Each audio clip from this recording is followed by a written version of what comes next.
দোকানে দলে না মিললে বসে না, সেলুনের দোকানে দলের লোক না হলে তার সেলুনে যায় না, মুদির দোকানে দলের লোক না হলে দলে হলে ঠিক আছে। মানুষের চিন্তা চেতনা হচ্ছে এমন,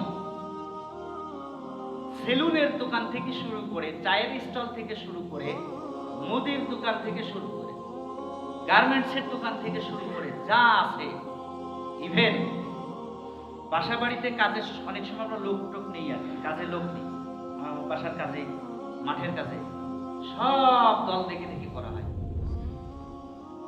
দোকানে দলে না মিললে বসে না, সেলুনের দোকানে দলের লোক না হলে তার সেলুনে যায় না, মুদির দোকানে দলের লোক না হলে দলে হলে ঠিক আছে।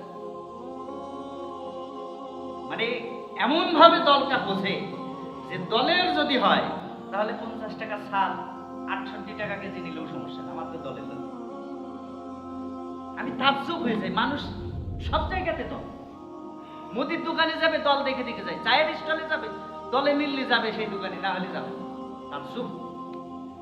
এই যদি মানুষের হয় পরিবেশ, এই লোক যদি তাহাজ্জুদ পড়ে, জান্নাতে যাওয়া কঠিন না সহজ? কঠিন, ভয়ঙ্কর। আল্লাহর কাছে এগুলি চলবে না। বিশ্বনবীজি সব থেকে বিশ্বনবীকে কষ্ট দিয়েছেন আবু জেহেল। আবু জেহেল হচ্ছেন বিশ্বনবীর চাচা।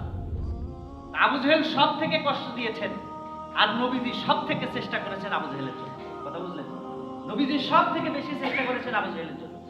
নবীজি যতবার রান্না করেছেন ততবার রান্নাগুলি কাফের মুশরিকদের দিয়েছেন, কাফের মুশরিকদের দিয়েছেন, তিনি খাওয়িয়েছেন।